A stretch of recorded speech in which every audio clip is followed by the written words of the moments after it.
A ver, pensemos en esto. ¿Y si la mejor forma de deshidratar un sistema de refrigeración, la más rápida y la más segura, no fuera una tecnología futurista, sino una idea del pasado? Pero ojo, una idea actualizada con la física de hoy. Pues de eso va lo que vamos a ver.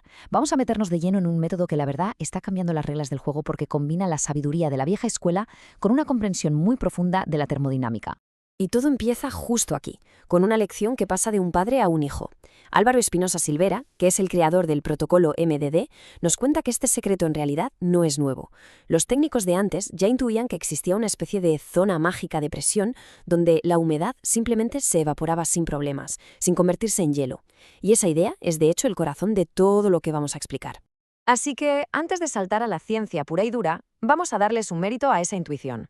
Los frigoristas de antes entendían algo básico sobre cómo se comporta el agua cuando se le somete a vacío.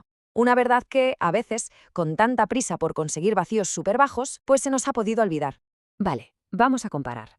Por un lado, el método antiguo. ¿Qué se hacía? Pues se usaba un poquito de refrigerante para, digamos, barrer la humedad. Una práctica que hoy es impensable y, por supuesto, está prohibida, pero la física detrás de aquello tenía su lógica.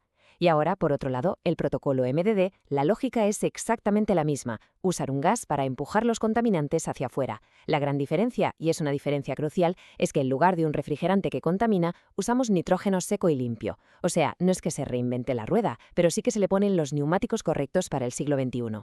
¿Y por qué es tan importante esta actualización? Pues porque los sistemas que tenemos hoy, con esos aceites POE que son tan delicados, y los nuevos refrigerantes, son muchísimo más vulnerables. Aquí el verdadero enemigo no es solo la humedad que podemos medir, sino el hielo, ese microhielo que se forma sin que nos demos cuenta si no controlamos bien el proceso. Y aquí viene una idea que a lo mejor choca un poco. Ir más rápido y conseguir un vacío más profundo no siempre es mejor. De hecho, a veces es todo lo contrario, es contraproducente. Pero ¿cómo es posible? ¿Cómo puede ser que un vacío más bajo, que siempre hemos pensado que era sinónimo de un trabajo bien hecho, en realidad pueda estar dañando el sistema? Bueno, la respuesta está en la física. Ahora vamos con el concepto clave, el punto triple. Hay que imaginarse un punto de equilibrio perfecto, donde el agua no sabe si ser hielo, líquido o vapor. Está en los tres estados a la vez. Si bajamos la presión de golpe y pasamos por debajo de ese punto, lo que hacemos es forzar al agua a evaporarse tan rápido que se roba su propio calor y ¡zas!, se congela. Y lo que hemos creado es un hielo invisible que se queda atrapado esperando a dar problemas más adelante. Y esta tabla lo deja clarísimo. Fijaos en la zona crítica, el punto triple, a 4.580 micrones. Si la cruzamos sin control, entramos de cabeza en la zona de riesgo de congelación. El protocolo MDD, en cambio, lo que nos propone es trabajar de forma inteligente, en esa zona segura, entre los 2.000 y 2.500 micrones. Ahí la evaporación es súper efectiva y, sobre todo, está bajo control. Entonces, ¿cómo se hace exactamente? Bueno, el protocolo no es una sola cosa, es un proceso bastante elegante que se divide en dos etapas. Es una estrategia que está pensada para, primero, deshidratar de una forma dinámica y segura, y solo después, cuando ya hemos hecho eso, ir a por el vacío profundo. Vamos a ver el paso a paso. La clave de todo esto está en la fase 1, la que se llama deshidratación dinámica. Se baja la presión hasta unos 3.000 micrones y justo en ese momento se empieza a inyectar un hilo muy fino de nitrógeno.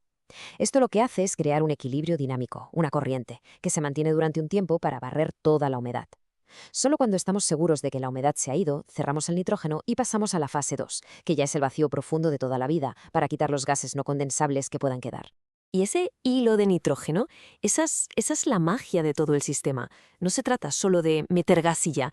Es una aplicación súper precisa de la mecánica de fluidos que, la verdad, le da una vuelta de tuerca a cómo sacamos la humedad de un sistema. A ver, en un vacío normal, estático, una vez que hemos quitado casi todo el aire, las pocas moléculas de agua que quedan están como perdidas, se mueven al azar, sin una dirección clara, en lo que se llama difusión molecular. Es como esperar a que alguien encuentre la salida de un laberinto a base de chocar con las paredes. Es un proceso lentísimo y en sistemas con tuberías muy largas, pues es muy poco eficiente. Y aquí es donde el MDD cambia las reglas del juego. Ese hilo de nitrógeno lo que genera es una corriente, lo que técnicamente se llama un flujo viscoso. O sea, ya no tenemos un movimiento al azar. Ahora hay una especie de viento interno que empuja, que arrastra las moléculas de agua y las lleva derechitas a la salida, hacia la bomba de vacío. Pasamos de un proceso pasivo, de esperar, a un proceso totalmente activo. Pero es que los beneficios van mucho más allá de ir más rápido. El método se basa en 5 pilares, 5 puntos fundamentales que protegen el sistema de una manera que un vacío tradicional simplemente no puede. Y aquí está el dato que llama la atención de todo el mundo. En sistemas complejos como los de BRF, que tienen kilómetros de tubería y un montón de evaporadores, se ha visto que se puede reducir el tiempo de deshidratación hasta en un 40%. Y esto no es una mejora pequeña, es un cambio radical en la eficiencia del trabajo. El punto crucial es este: los 5 pilares. Primero, evita la congelación, ya lo hemos visto. Segundo, crea ese flujo viscoso del que tanto hablamos. Tercero, y esto es vital, protege el aceite POE de la hidrólisis, que es un daño que no tiene vuelta atrás. Cuarto, neutraliza el potencial ácido que puede venir de contaminantes. Y quinto, preserva la integridad del equipo evitando la corrosión. Es, en resumen, una protección total. Y una pregunta que es lógico hacerse es, ¿la mejora viene del arrastre del gas o porque el nitrógeno, al entrar, calienta un poco el sistema? La respuesta más honesta es que probablemente sea una mezcla de las dos cosas. El flujo viscoso es el protagonista, sin duda, pero ese nitrógeno, que entra a temperatura ambiente, también aporta un poquito de energía, lo justo para que el sistema no se enfríe por la evaporación y el proceso siga en marcha de forma más eficiente. Y esta frase del creador del método lo resume todo a la perfección.